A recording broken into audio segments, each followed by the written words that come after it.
गांव के बाहरी हिस्से में एक साधारण किसान रहता था जिसका नाम मोहन था। मोहन अपनी सरलता और परिश्रम के लिए गांव भर में जाना जाता था, लेकिन उसकी सबसे खास बात थी उसकी बुद्धिमानी। गांव में लोग उसे चतुर किसान कहते थे क्योंकि वह हर मुश्किल परिस्थिति में सही निर्णय लेने की क्षमता रखता था। एक दिन गांव में एक अफवाह फैली कि पास के जंगल में एक खतरनाक शक्ति जाग चुकी है। लोगों का मानना था कि उस शक्ति के कारण गांव में लगातार आपदाएं आ रही थीं। कभी अचानक तूफान, कभी फसलों का सूख जाना। लोग डर गए और उस जंगल के पास जाने से कतराने लगे।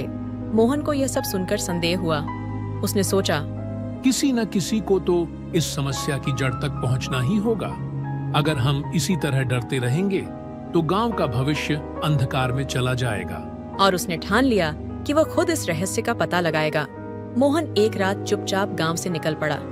उसके हाथ में एक लाठी, एक छोटा दीपक और उसकी प्रार्थना की माला थी। जैसे ही वह जंगल में पहुंचा, चारों ओर अजीबोगरीब आवाजें सुनाई देने लगीं। पेड़ अचानक हिलने लगे और हवा में डरावनी सरसराहट फैल गई। लेकिन मोहन को अपने ईश्वर पर पूरा भरोसा था।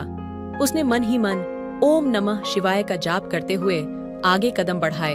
जंगल के बीचों बीच पहुंचने पर मोहन ने देखा कि एक विशालकाय गुफा के सामने अजीब सी चमक हो रही थी। गुफा के द्वार पर एक प्राचीन पत्थर की मूर्ति रखी थी, जिसके पास एक शिलालेख था। उसमें लिखा था, जो भी इस गुफा में प्रवेश करेगा वह सच से रूबरू होगा, लेकिन उसे अपनी आस्था पर विश्वास बनाए रखना होगा। मोहन ने बिना डरे गुफा के भीतर कदम रखा। अंदर एक बहुत बड़ी चट्टान के ऊपर एक सोने का सिंहासन था, जिस पर एक राक्षसी आकृति बैठी हुई थी। उसकी आंखें जलती हुई अंगारों की तरह लाल थीं और वह मोहन को घूर रही थी। तुम कौन हो? इस गुफा में क्यों आए हो? उस आकृति ने गरजते हुए पूछा। मोहन शांत स्वर में बोला, मैं इस गांव का एक साधारण किसान हूँ। मैं यहाँ यह जानने आया हूँ कि हमारे गांव पर आपदाएं क्यों आ रही हैं। राक्षसी आकृति ने हंसते हुए कहा, तुमने बहुत बड़ी गलती की है यहाँ आकर। अब तुम्हें इस रहस्य का पता चल गया है तो तुम जिंदा नहीं बचोगे। मोहन ने समझ लिया कि यह कोई साधारण शक्ति नहीं है, बल्कि यह एक शापित आत्मा है। वह बोला, तुम्हें लगता है कि तुम मुझे डरा सकती हो? मैं सच्चाई का साथ देने वाला किसान हूँ और मेरा ईश्वर मुझसे कभी दूर नहीं होता। उसकी बात सुनकर राक्षसी आकृति क्रोधित हो गई और उसने अपने हाथ से एक शक्तिशाली बिजली का गोला मोहन की ओर फेंका। मोहन ने अपनी लाठी ऊपर उठाई और जोर से हर हर महादेव का नारा लगाया।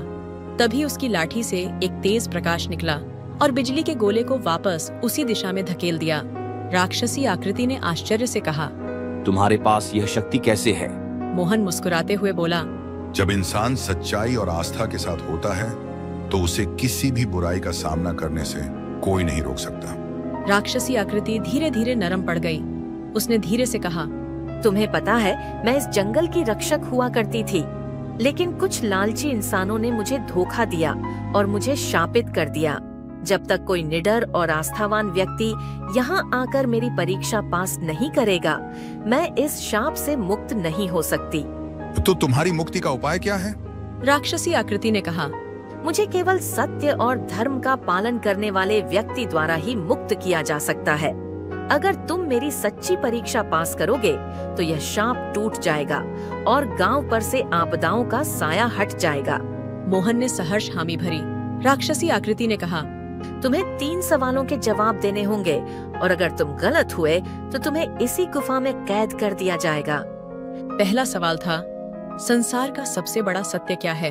मोहन ने बिना समय गवाए जवाब दिया, मृत्यु। दूसरा सवाल था, मनुष्य का सबसे बड़ा शत्रु कौन है? मोहन ने कहा, उसका अहंकार। तीसरा और अंतिम सवाल था, मनुष्य का सबसे बड़ा धर्म क्या है? मोहन ने गंभीरता से उत्तर दिया, मानवता और सत्य की सेवा। राक्षसी आकृति ने संतोष भरी निगाहों से मोहन को देखा और कहा, तुमने सही उत्तर दिए। तुम सच्चे आस्थावान हो और तुम्हारी आस्था ने मुझे मुक्त कर दिया। जैसे ही उसने यह कहा, वह आकृति धीरे धीरे गायब हो गई और गुफा के भीतर एक दिव्य प्रकाश फैल गया। गांव लौटने पर मोहन ने सबको इस रहस्यमयी घटना के बारे में बताया।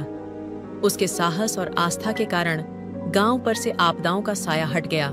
लोग मोहन की बुद्धिमानी और उसके ईश्वर में अटूट विश्वास की सराहना करने लगे। कहानी का संदेश यह था कि चाहे परिस्थिति कितनी भी मुश्किल क्यों न हो, अगर हमारा विश्वास ईश्वर पर अटल है और हम सत्य के मार्ग पर चल रहे हैं, तो कोई भी बुराई हमें हरा नहीं सकती। अगर आपको यह कहानी पसंद आई हो तो हमारे चैनल को सब्सक्राइब करें और बेल आइकन दबाएं ताकि हमारी नई कहानियां आप तक सबसे पहले पहुंचें। धन्यवाद।